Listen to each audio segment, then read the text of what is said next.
Episode 50 passionate love.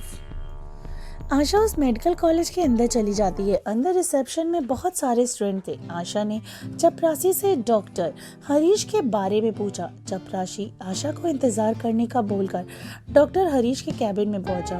Doctor Harish एक senior doctor थे। ये वही थे जिन्हें रोहित ने भी उनके अंदर ही स्टडी किया था।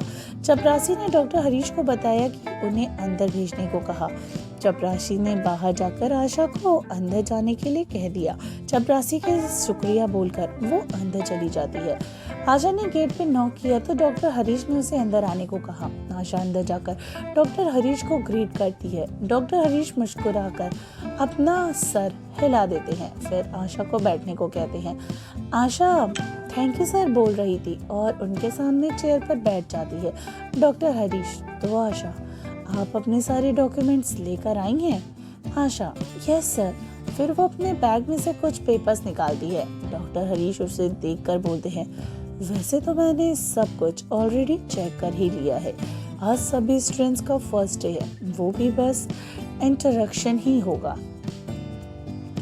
आशा ने सिर हिलाकर यस सर कहा। डॉक्टर हरीश ने फिर टेबल पे से अपने हाथ जोड़कर रख के दी और आशा को ध्यान से देखकर कहते हैं देखो आशा, मैं हर साल बस एक ही स्टूडेंट को अपने अंडर स्टडी के साथ ही इंटर्नशिप कराता हूँ और उसे वो एक ही स्टूडेंट्स को ऐसा चांस मिलता है।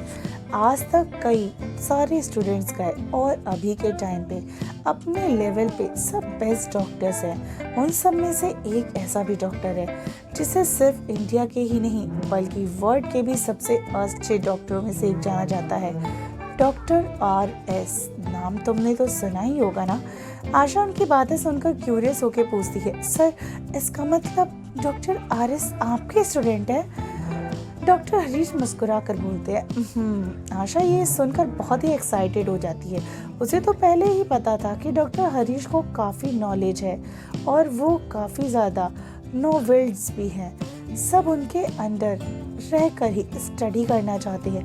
ऐसे में आशा खुद को बहुत लकी मानती है। अब तो उसे ये भी पता चल गया कि वर्ल्ड का सबसे बेस्ट सर्जन भी इन्हीं से ही अपनी स्टडी कंप्लीट करा है। ऐसे में उसका भरोसा और भी पक्का हो गया कि हाँ वो भी अपने दिल से मेहनत करेगी ताकि वो भी आगे जाकर एक सक्सेसफुल डॉक्टर बन सके। तभी डॉक्टर हरीश आगे कहते हैं तुम ये सोच रही होगी कि आखिर मैं ये सब क्यों तुमसे कह रहा हूँ। मैं तुम्हें कोई मोटिवेशन नहीं दे रहा, पर हाँ तुम्हारे सामने एक चॉइस रखना चाहती हूँ। मुझे पूरी तरीके से उम्मीद है तुम्हें उसे ज़रूर अपनाओगी। आशा जी सर आप कहिए। डॉक्टर हरीश तुम मेरे अंडर इंटर्नशिप नहीं कर सकती। डॉक्टर हरीश की बातें सुनकर आशा पूरी तरीके से हैरान हो गई। तभी डॉक्टर हरीश हंसते हुए बोलते हैं अरे चिंता मत करो, पूरी बात सुनकर ही कोई डिसीजन लेना। तुम मेरे अंडर इंटर्नशिप नहीं कर सकती क्योंकि मैं चाहता हूँ कि तुम अपनी स्टडीज़ और इंटर्नशिप रोहित के अंडर करो। आशा हैरानी से पूछती है रोहित? डॉक्टर हरीश रोहित डॉक्टर यानी RS। डॉक्टर हरीश की बात सुनकर आशा क्यों समझ नहीं पा रही थी कि वो कैसे रिएक्ट करे। वो पूरी तरीके से ब्लैंक्ड हो चुकी थी। स्टडी वो भी डॉक्टर RS के अंदर में। वाओ, डॉक्टर RS जिन्हें सब बस उनके काम से जानते हैं।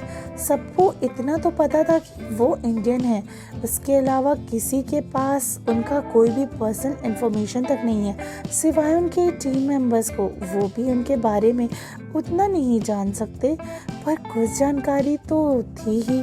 डॉक्टर हरीश ने आशा के आगे हाथ हिलाया जिससे आशा होश में आई और उन्हें सॉरी कहकर डॉक्टर हरीश मुस्कुरा देती है।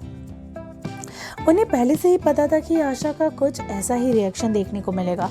डॉक्टर हरीश आगे बोले मैंने उससे बात कर ली है, फिलहाल स्टार्ट कब से करना है वो डेट जल्द ही डिसाइड हो जाएगी।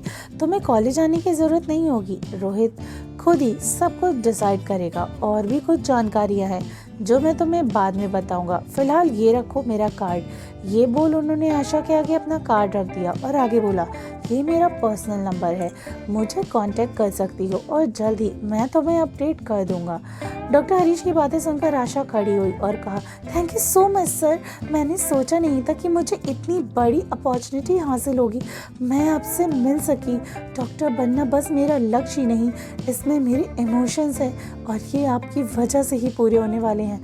डॉक्टर हरीश, इसमें थैंक यू की कोई ज़रूरत नहीं है आशा, तुम में वो काबिलियत है जिससे तुम अपना सपना ज़रूर पूरा करोगी, मुझे तुम पर पूरा विश्वास है। आशा मुस्कुराई, फिर उसने इजाज़त लेकर बाहर आ गई।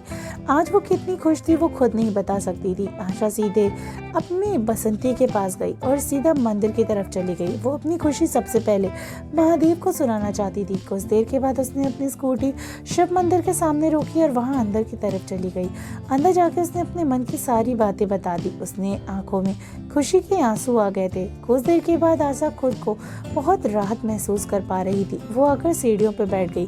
तभी उसकी नज़र एक बुजुर्ग महिला पर पड़ी जो अपनी छड़ी के सहारे धीरे धीरे मंदिर से नीचे उतर रही थी।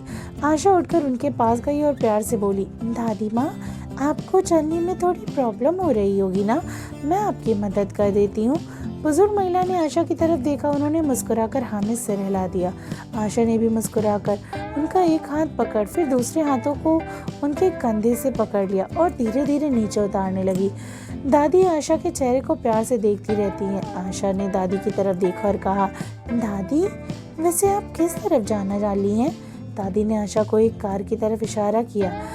आशा उन्हें वहां ले गई। दादी ने प्यार से आशा के सिर पर हाथ रखा और कहा, तुम्हारा शुक्रिया बेटा। आशा उनकी बात सुनकर मुस्कुरा दी। कुछ समय बाद ड्राइवर आ गया। ड्राइवर को आशा ने दादी से कहा, दादी, अब मैं चलती हूँ। दादी से रोककर, अरे बेटा, तुमने मेरी मदद की है, अपना नाम तो बताओ। आशा ने मुस्कुराकर कहा, दादी, मेरा नाम आशा है। दादी मुस्कुराकर, आशा, फिर वहाँ से चली जाती है। ड्राइवर ने दादी से माफ़ी मांगकर कहा, बड़ी मैडम, माफ़ कर दीजिए, देर हो गई आने में।